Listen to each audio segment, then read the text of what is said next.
Oke. Assalamualaikum warahmatullahi wabarakatuh. Salam sejahtera bagi kita semua. Pada kesempatan kali ini, izinkan kelompok kami dari kelompok Sudan untuk mempresentasikan hasil kerja kami tentang analisis potensi kerjasama bilateral antara Indonesia dengan Sudan.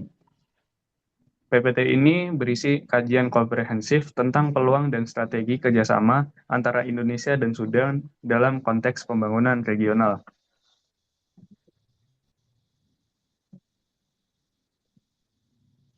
Sebelum kita menuju ke strategi kerjasama, mari kita mengenal dulu profil negara Sudan. Negara Sudan terletak di Afrika Timur Laut, menjadi penghubung antara Afrika Utara dan Sub-Sahara, dilalui Sungai Nil yang menjadi sumber kehidupan utama. Lalu kondisi sosial di negara Sudan. Populasi yang beragam etnis dan budaya, mayoritas agamanya Islam dengan minoritas Kristen dan kepercayaan lokal. Lalu karakteristik wilayah Sudan, yaitu wilayah yang luas dengan karakter yang beragam. Gurun di utara, tanah subur di tengah dan selatan, berbatasan dengan 7 negara sekaligus. Lalu untuk ekonomi negara Sudan termasuk ada negara yang masih berkembang dengan ketergantungan pada pertanian, peternakan, dan sumber daya alam seperti emas dan minyak.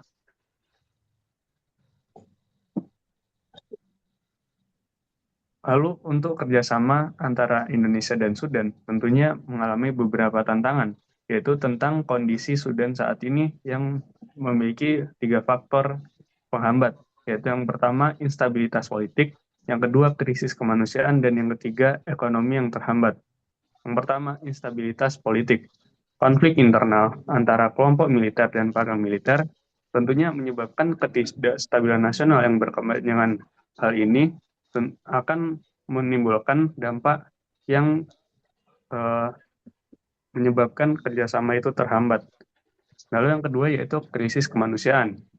Banyaknya pengungsian akan mengganggu pelayanan publik yang langsung berdampak pada kesejahteraan masyarakat di negara Sudan. Lalu yang ketiga yaitu ekonomi terhambat.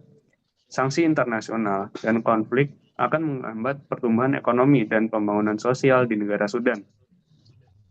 Namun, meskipun menghadapi tantangan yang besar, Sudan memiliki potensi sumber daya alam yang melimpah dan lahan pertanian luas yang dapat mendorong pertumbuhan signifikan jika tercapainya stabilitas politik.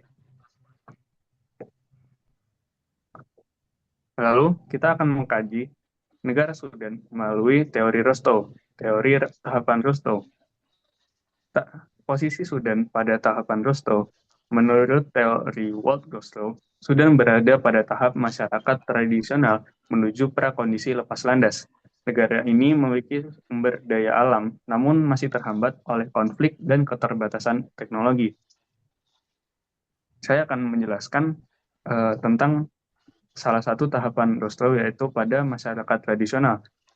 Masyarakat tradisional, yaitu ekonominya berbasis pertanian substitut dan dengan teknologi yang terbatas. Lalu untuk posisi Sudan saat ini, yaitu pada prakondisi lepas landas, yaitu sudah mulai membangun infrastruktur dan institusi modern. Lalu untuk kerjasama Indonesia dan Sudan, tujuannya yaitu untuk menciptakan posisi Sudan pada kondisi lepas landas, yaitu targetnya industrialisasi dan pertumbuhan ekonomi yang berkelanjutan.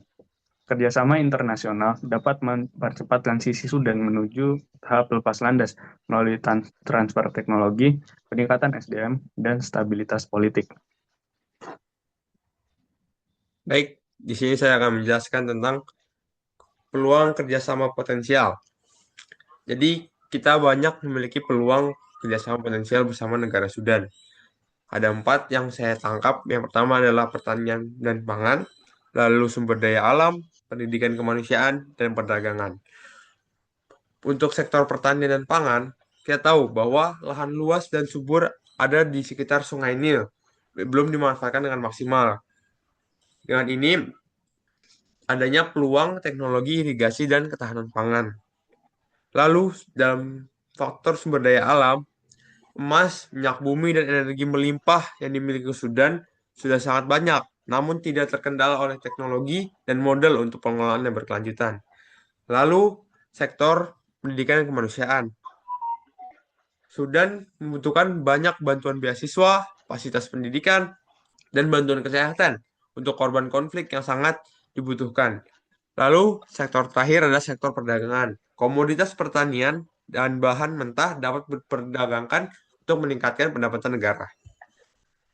Lalu, pendekatan kerja sama efektif terbagi menjadi 4. Diplomasi bilateral dan multilateral, bantuan teknis dan SDM, peran organisasi internasional, dan adaptasi kondisi.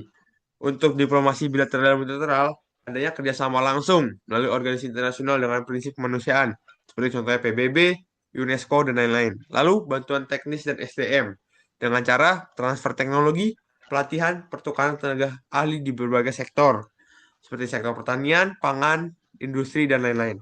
Lalu, peran organisasi internasional, koordinasi bantuan kemanusiaan dan pendanaan pembangunan yang berkelanjutan.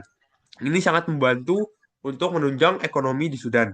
Lalu, adaptasi kondisi menyesuaikan kerjasama dengan situasi keamanan politik yang dinamis.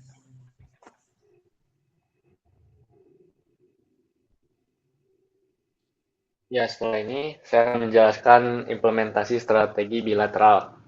Jadi ada kedekatan historis OKI, yaitu memanfaatkan hubungan sebagai sesama anggota organisasi kerjasama Islam untuk membangun kepercayaan politik.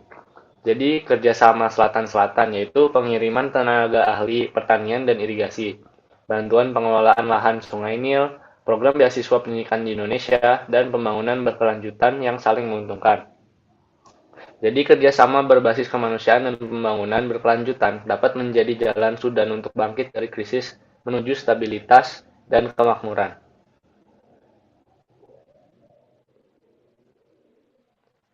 Ya, jadi kesimpulan dari ini ada prospek kerjasama Indonesia-Sudan, yaitu potensinya besar. Sudan memiliki sumber daya alam melimpah dan posisi strategis yang dapat dioptimalkan melalui kerjasama internasional.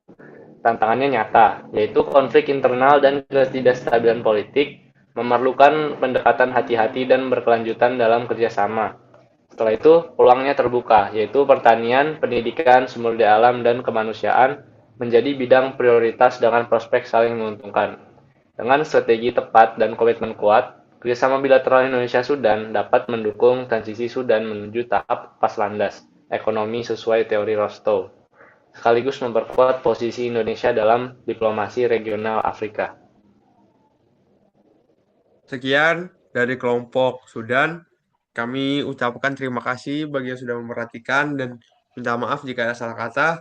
Sekian dari kami. Dari Taufiq Walhidayah. Assalamualaikum warahmatullahi wabarakatuh.